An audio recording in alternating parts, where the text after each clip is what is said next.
तो किसी ने क्या खूब कहा है कि इंसान बहुत खुदगर्ज है। अगर वो किसी को पसंद करता है ना तो उसकी बुराई नहीं देखता, और अगर वो किसी को पसंद ना करे तो वो उसकी अच्छाई नहीं देखता। Hello everyone, welcome back. I hope all of you are doing great. आज के इस वीडियो में मैं बात करूंगी कुछ ऐसे टिप्स एंड ट्रिक्स के बारे में जिसे ध्यान में रखकर आप अपनी कम्युनिकेशन को इतना अच्छा बना लोगे कि उस एक अच्छी कम्युनिकेशन के साथ आप लोगों का दिल भी जीत लोगे। लोग आपको बहुत पसंद करेंगे और उसकी वजह से आपके रिश्ते भी बहुत अच्छे होंगे। तो वीडियो स्टार्ट करते हैं, लेकिन इससे पहले एक छोटी सी रिक्वेस्ट करूंगी कि अगर आप इस चैनल पर नए हो तो जल्द से जल्द इस चैनल को सब्सक्राइब कर लो, क्योंकि ये चैनल आपको लाइफ में आगे बढ़ने में बहुत ज्यादा हेल्प करेगा। तो जब एक अच्छी कम्युनिकेशन से किसी के दिल जीतने की बात आती है ना, तो उसमें सबसे पहला मैं पॉइंट कहूंगी कि आपकी मेंटल एनर्जी का इसमें बहुत बड़ा रोल होता है। अगर आपकी मेंटल एनर्जी पॉजिटिव है तो ये एक मैग्नेट की तरह काम करती है। फॉर एग्जाम्पल, अगर कोई एक इंसान है, दुखी है, वो अपने प्रॉब्लम्स को आपसे बता रहा है, शेयर कर रहा है कि उसके लाख अच्छे होने के बाद भी लोग उसकी कद्र नहीं करते, वैल्यू नहीं करते, और आप उनकी बात को सुनकर कह रहे हो कि हाँ आप तो सही कह रहे हो, सबका यही हाल है, लोग ऐसे ही है, तो मे बी आप उनकी हाँ में हाँ मिलाकर कुछ टाइम के लिए उनसे रिलेट कर पाओगे, वो इंसान आपसे रिलेट कर पाएगा, लेकिन आपकी उस हामी की वजह से वो और ज्यादा नेगेटिव हो जाएगा, वो और ज्यादा होपलेस हो जाएगा। वहीं अगर आप उनकी बातों को सुनो, अच्छे से सुनो, समझो, एक एम्पैथी रखो, और उसके बाद आप उन्हें बोलो कि देखो आप इतने अच्छे हो, मे बी वो इंसान आपकी कद्र नहीं कर रहा, लेकिन आपकी सच्चाई की वजह से जो इंसान सही होगा वो जरूर आपकी कद्र करेगा। आप हिम्मत मत हारो, आप में ये जो क्वालिटी है ये बहुत ही बड़ी क्वालिटी है। आप अच्छे रहो, जिसको इसकी कद्र होगी वो आपकी वैल्यू जरूर करेगा। तो आपकी ये बात जब वो इंसान सुनता है ना, थोड़ी देर के लिए वो शॉक्ड हो जाता है, लेकिन आपकी वही बात उसके अंदर एक होप डेवलप करती है, पॉजिटिविटी लाती है, हैप्पीनेस लाती है, और इसकी वजह से वो इंसान आपको हमेशा याद रखता है। आप उनसे 10 साल बाद भी मिलो तो उस इंसान को याद रहेगा कि उस प्रॉब्लम के समय इस बंदे ने मुझे हिम्मत दी है। तो आपकी मेंटल एनर्जी का बहुत बड़ा रोल है, इसलिए लोगों से जब भी बात करो तो उन्हें इस वे में अपलिफ्ट करने की कोशिश करो। दूसरा पॉइंट है बी रियल, बी यू। तो बहुत सारे वीडियोस में आपने सुना होगा कि अगर आपको लोगों का दिल जीतना है तो आप ऐसे बन जाओ, ऐसे ट्रीट करो लोगों को, ऐसे बिहेव करो। मुझे लगता है कि आप कुछ और बन जाओगे तो वो एक फेक पर्सनालिटी होगी, और आप फेक बहुत टाइम तक नहीं रह सकते। एक समय के बाद जो आपकी असलियत है वो लोगों को पता चल ही जाती है। आपके बिहेवियर, आपकी पर्सनालिटी जो है वो समझ में आ जाती है। तो मैं ये कहूंगी कि आप रियल रहो, अच्छे रहो, और जो हो वो रहो। उसमें कुछ बुराइयां भी होगी ना तो लोग उसे एक्सेप्ट करेंगे, क्योंकि बुराइयां हम सभी में हैं, और उस रियल रहने की वजह से वो आपसे ज्यादा रिलेट कर पाएंगे। फेक रहोगे तो समझ में आ जाएगा लोगों को, और उसकी वजह से आप कभी किसी के दिल में उतर नहीं सकते। तो हम सभी को एक यूनिक वे में बनाया गया है, और अगर हम उसी यूनिकनेस को अपनी थोड़ा और ज्यादा निखार के उसी वे में अपने आप को प्रेजेंट करें तो वो एक बेस्ट वे होता है, और उसी की वजह से हम लोगों के दिल में अपनी जगह बना पाते हैं। थर्ड पॉइंट है कॉम्प्लीमेंटिंग अदर्स। तो आप खुद सोचो, लास्ट टाइम आपने कब किसी को कॉम्प्लीमेंट किया था? और बहुत बार जब हम कॉम्प्लीमेंट भी करते हैं ना तो बहुत ही सुपरफिशियल लेवल पे करते हैं। समहाउ ये हमने सीख लिया है कि लोगों को मैक्सिमम टाइम हम उनके अपीयरेंस के बेसिस पे कॉम्प्लीमेंट करते हैं कि आपकी ये ड्रेस अच्छी है, या फिर आप बहुत स्लिम हो गए हो, या फिट हो गए हो, या आपकी हेयर स्टाइल अच्छी है। ये भी एक तरीका है, आप कर सकते हो, लेकिन मेक श्योर ये रियल हो, क्योंकि बहुत बार लोग इससे एक फेक वे में भी बोलते हैं। हर इंसान ऐसे बोलता है कि आप अच्छे लग रहे हो, आपकी ड्रेस अच्छी है, और वो कॉम्प्लीमेंट बहुत बार रियल भी नहीं होता। लेकिन मैं आपको ये कहूंगी कि आप इस वे में करना चाहते हो आप करो, लेकिन उससे भी अच्छा ये होगा कि जब उनको आप उनकी रियल जो इंटरनल ब्यूटी है, एटीट्यूड, बिहेवियर है, उनके बेसिस पे अगर कॉम्प्लीमेंट करते हो तो उसकी वजह से आपका एक बहुत पॉजिटिव इंप्रेशन बनता है उस सामने वाले इंसान के दिलो दिमाग में। तो आप किसी को ये कह सकते हो कि आप बहुत पोलाइट हो, आप बहुत हम्बल हो, आप बहुत काइंड हार्टेड हो, आप बहुत हेल्पफुल हो, आप हार्ड वर्किंग हो। I must say you are so hard working. ऐसे कॉम्प्लीमेंट आप दिया करो, और फिर देखो कि वो इंसान आपको कैसे याद रखता है, कैसे अपने दिल में उतार लेता है। तो इसे आपको ध्यान में रखना है। फोर्थ पॉइंट है कि सॉरी, प्लीज, थैंक यू ऐसे वर्ड को हमें बहुत ज़्यादा यूज़ करना है। जब भी हमसे कुछ गलती हो जाए, छोटी भी गलती है, तो आप सॉरी कहने से बिल्कुल भी मत हिचकिचाओ।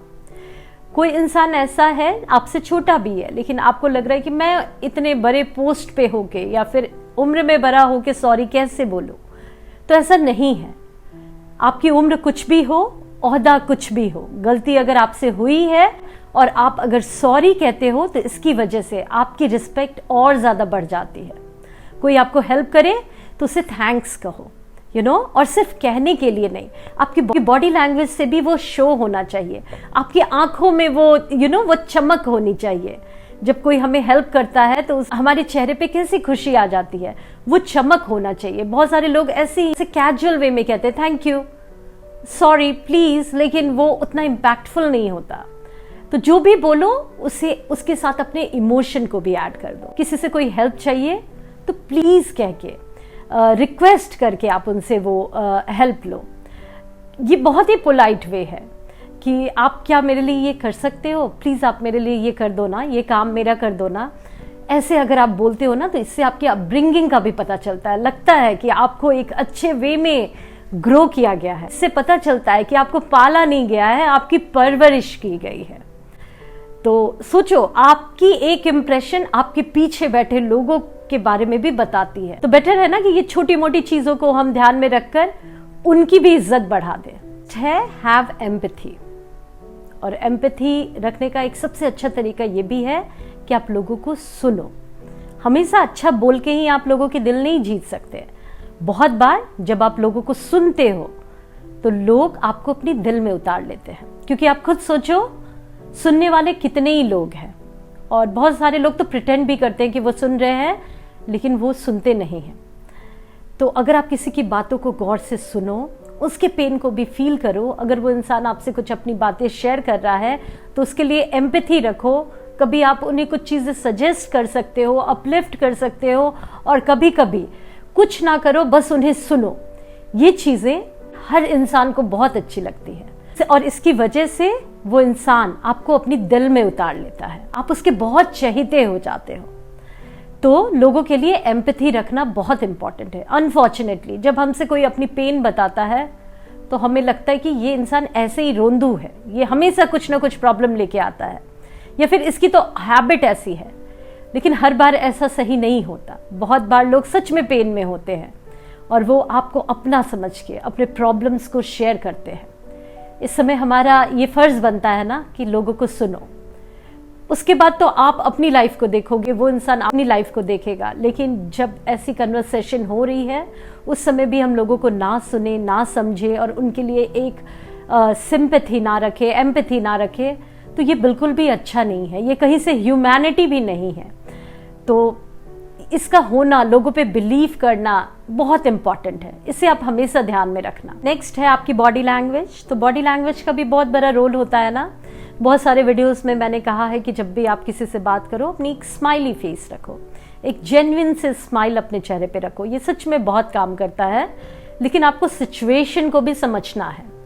आप अगर किसी इंसान के घर गए हो, वहां पे कुछ सैड मोमेंट है, उस समय क्या आप अपनी एक स्माइली फेस रखोगे? नहीं। उस समय उस सैड मोमेंट के हिसाब से आपके एक्सप्रेशन भी होने चाहिए, आपकी बॉडी लैंग्वेज भी होनी चाहिए, आपकी वॉइस भी होनी चाहिए। तो अगर कोई सैड सा माहौल है तो आपके चेहरे पे भी एक सैडनेस होना चाहिए, है ना। ये सब ध्यान रखना बहुत इंपॉर्टेंट है। अभी मैंने रिसेंटली एक वीडियो में देखा था, किसी की डेथ सेरेमनी में कोई एक्ट्रेस थी, उसकी एक स्माइली सी फेस है, हमेशा वो हंसती रहती है। अभी मैं नाम मेंशन करना नहीं चाहूँगी। उस डेथ सेरेमनी में भी वो स्माइल कर रही है और मीडिया ने उसे बुरी तरह से ट्रोल कर दिया। तो ये कभी कभी ना गलत वे में चली जाती है चीज़ें। तो आपको ये ध्यान रखना है कि आप कहाँ हो, क्या ओकेज़न है, और उसके हिसाब से अगर आप इन चीज़ों का ध्यान रखो तो फिर सही रहता है। अदरवाइज लोग आपको ऑफ कोर्स जज करेंगे क्योंकि आप गलत बिहेव कर रहे हो। वो भी आपकी एक कम्युनिकेशन है, जो एक्सप्रेशन आपके चेहरे से आती है, जैसी बॉडी लैंग्वेज होती है, वो भी तो एक साइलेंट कम्युनिकेशन है। तो एक सैड मोमेंट पे आप खुश कैसे हो सकते हो? एक हैप्पी मोमेंट है, वहां पे आप दुखी कैसे हो सकते हो? हर जगह पे जैसी जरूरत है वैसी आपकी बॉडी लैंग्वेज होनी चाहिए। नेक्स्ट पॉइंट है how you are serving others. तो कैसे आप लोगों को सर्व करते हो, किस टोन में बात करते हो, ये भी बहुत मायने रखता है। क्योंकि बहुत बार हम कहते हैं हम तो सही बोल रहे हैं, सही आप बोल रहे होगे, लेकिन जिस वे में बोल रहे हो वो सही तरीका नहीं होता। बहुत बार एक टॉन्ट के वे में बात करते हैं, बहुत बार वो एक मास्क पहन के अपने आप को कुछ और रिप्रेजेंट करते हैं, लेकिन अंदर से उनकी पर्सनालिटी कुछ और होती है। बहुत बार रफली भी लोग किसी से बात करते हैं, तो ये सब एक सही तरीका नहीं होता। आप पोलाइट वे में प्यार से लोगों से बात करो, क्योंकि ये प्लेजेंट है आपके लिए भी और दूसरों के लिए भी, और इस वे में आपकी कम्युनिकेशन इफेक्टिव भी होती है। रफली बोलोगे, टॉन्ट मारोगे किसी को, सिर्फ गलत वे में लोगों को ट्रीट करोगे, तो ये सारी चीज़ें पता चल जाती है, और इसकी वजह से आप किसी के दिल में अपनी जगह नहीं बना पाओगे, बल्कि उनके दिल से उतर जाओगे, है ना। तो आपको ये ध्यान रखना है, आपका मूड कितना भी खराब हो, लेकिन इन चीज़ों पे अपना कंट्रोल रखो कि आप कैसे बात कर रहे हो, किसी की रिस्पेक्ट कर रहे हो या नहीं, आपकी बातों में पोलाइटनेस, काइंडनेस है या नहीं। ये सब बहुत इम्पॉर्टेंट है, जिसे हम कभी कभी भूल जाते हैं, और इसी की वजह से हम लोगों के साथ एक वो कनेक्शन नहीं बना पाते, स्पेशल कनेक्शन। तो ये सारे पॉइंट्स बहुत इंपॉर्टेंट है। मैं आपको कहूँगी इन चीज़ों पे ध्यान दो, और फिर आप देखो कि कैसे आप सामने वाले के दिल में अपनी जगह बना लेते हो। ऐसी जगह बना लोगे कि आप किसी से 5 साल बाद भी मिलोगे, 10 साल बाद भी मिलोगे, तो वो इंसान कहेगा कि लास्ट टाइम जब हम मिले थे ना, तो आपने मुझे ये कहा था, इस तरह से आपने मुझे हिम्मत दिया था, मुझे ये बात याद है। तो आप सोचो ये कैसे पॉसिबल है। हम सुबह की चीज़ शाम में भूल जाते हैं, लेकिन कोई इंसान अगर आपकी इतनी पुरानी बातों को याद रखता है, तो उसका सिर्फ और सिर्फ एक ही रीज़न है कि आपने अपनी एक पॉजिटिव छाप उसके दिल में बनाई है, अपनी उस मैग्नेटिक पर्सनालिटी से उसके दिल में अपनी एक जगह बनाई है। तो ये बहुत इंपॉर्टेंट है। So thank you so much. I hope ये वीडियो आपके लिए हेल्पफुल हो। मुझे कमेंट के थ्रू अपने थॉट्स बताना मत भूलना। मिलती हूँ आप सभी से नेक्स्ट वीडियो में, तब तक के लिए bye bye and take care.